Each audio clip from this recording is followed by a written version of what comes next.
Nah terus yang ketiga, NU ini nggak bisa terlepas dari yang namanya recehan, karena Mbah Yai Samsul Ma'arif kan NU ini sama Mbah Yai itu dikasih uang recehan. Makanya NU ini kan sekarang Barat ini dalam rangka masih tahapan rancangan. Mungkin kalau di MWC lain sudah ada jalan, atau mungkin sudah berjalan dengan sendirinya yang namanya koin itu.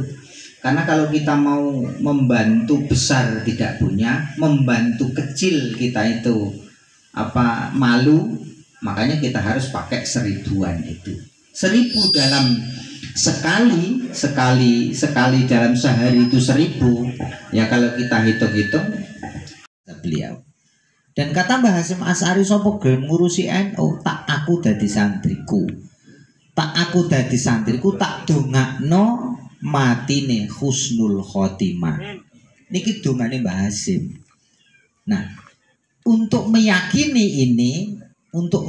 kata-kata beliau ini memang harus ada dasarnya pendidikan ini.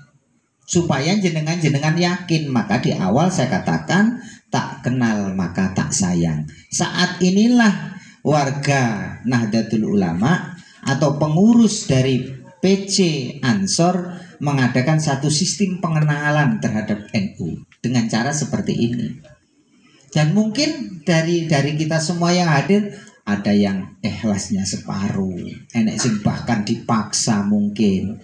Tetapi hari ini kita sudah sampai di sini, itu semua hilangkan. Ikhlas kita berjuang demi NU, kita tanamkan di hati kita senang terhadap NU dengan apapun yang dikorbankan, baik itu waktu, tenaga, pikiran, bahkan sampai mungkin harta benda. Insya Allah diganti oleh Allah itu nanti. Amin ya rabbal alamin. Nah, ini Nahdlatul Ulama. Tahun 1926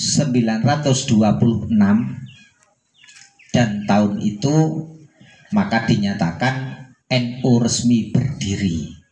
Dulu dengan menggunakan ejaan lama NU, Nahdlatul Ulama.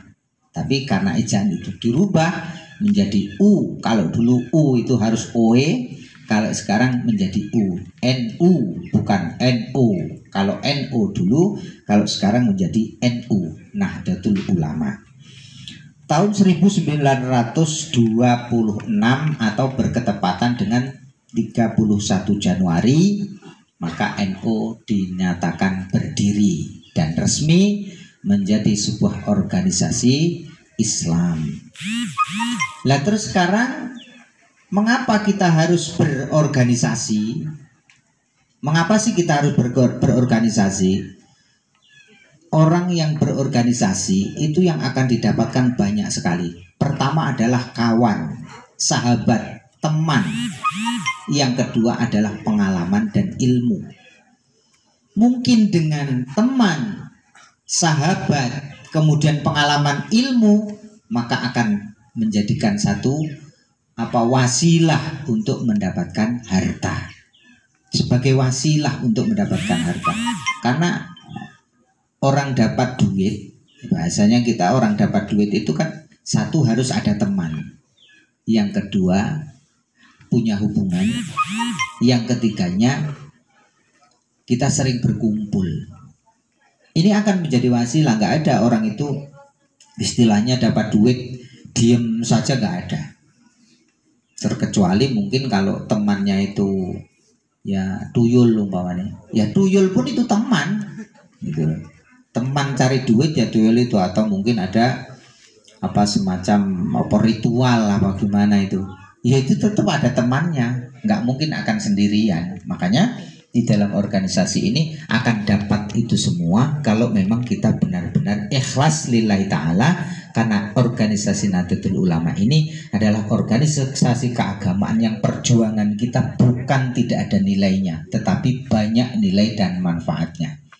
Lah mengapa kita harus berorganisasi? Karena kita adalah manusia, ini sifatnya lemah. Manusia itu lemah, nggak ada manusia itu yang kuat. Suatu contoh ketika kita memang terjun di politik. Ketika kita nyalon lurah, apakah cukup dengan anak istrinya saja? Tidak. harus memerlukan orang di sekelilingnya. Harus menggunakan suara berapa? 1000 umpamanya. Oke, teman kita ada 1000, jadilah kita.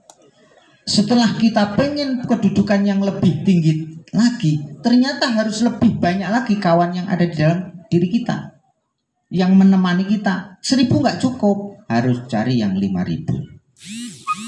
Itu kita dapatkan, tapi kita pengen naik lagi. Umpama kita pengen jadi gubernur, tidak cukup teman kita 5000, berarti harus membutuhkan teman 10.000. Semakin tinggi yang kita harapkan, semakin kita lemah, semakin penuh dengan kekurangan. Maka di organisasi inilah, karena kita butuh organisasi, karena adalah kita manusia yang lemah. Suatu contoh lagi, jenengan keluarganya ada yang meninggal, mati, itu butuh tahlilan. Nggak mungkin jenengan dewe sing tahlilan. Wong terkadangan itu kalau orang tua kita meninggal udah ngundang tetangganya tahlilan, wong anaknya malah main HP kok. Malah gimana? Padahal tetangga kita yang kita undang doain orang tua kita. Nah, ternyata itu semakin kita memerlukan, terus itu genduren. Kalau kita sunatan, apakah cukup hanya orang di sekeliling? Tidak, ternyata harus orang satu RT. Kalau kita itu mantu, ternyata harus lebih banyak lagi kawan yang harus membantu kita. Karena apa? Kita adalah orang lemah, makanya kita perlu berorganisasi. Dan mengapa kita harus berorganisasi NU? Kok nggak harus yang lainnya? Karena NU dari mulai berdirinya sampai dengan hari ini, NU nggak pernah menurun, nggak pernah surut. Siapa saja temannya NU.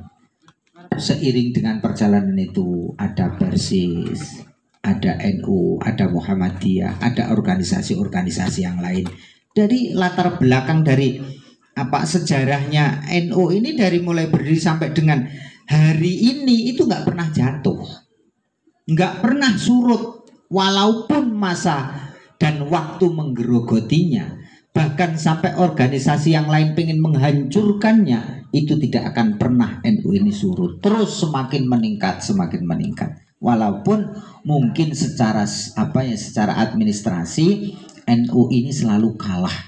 Walaupun secara administrasi, tetapi ideologi, keyakinan, walaupun tidak paham NU, karena NU itu berdiri atas dasar kebiasaan orang-orang pada waktu itu. Jadi nggak akan pernah pudar. Sampai walaupun istilahnya sampai seiring kiamat mungkin NU itu baru dia jatuh.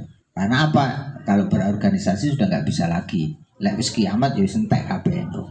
Dari tahun 1926 sampai dengan 2021 ini grafiknya Nahdlatul Ulama itu nggak pernah menurun, tapi terus menaik, terus menaik, terus menaik.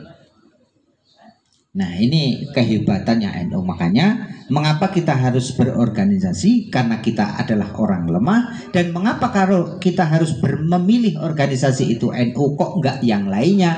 Karena NU tidak pernah jatuh, NU enggak pernah surut, NU enggak pernah mati, tapi NU berkembang terus dari hari demi hari. Nah, ini kita harus ber-NU seperti itu. Nah, terus kemudian di dalam struktural Nahdlatul Ulama memang harus kita harus mengetahui kalau di pengurus yang tertinggi itu namanya pengurus besar Nahdlatul Ulama, PBNU. PBNU kalau sekarang tanfidnya siapa? Pernah dengar? Sinten kira-kira ketua Tanfidiyah PBNU? Belum pernah tahu. Pernah kenal kali Pak Said Akil, Said Akil Sirot. Dan langsung saja kepada beliau Bapak Kadar Saeskom, kami persilakan untuk mengisi materi.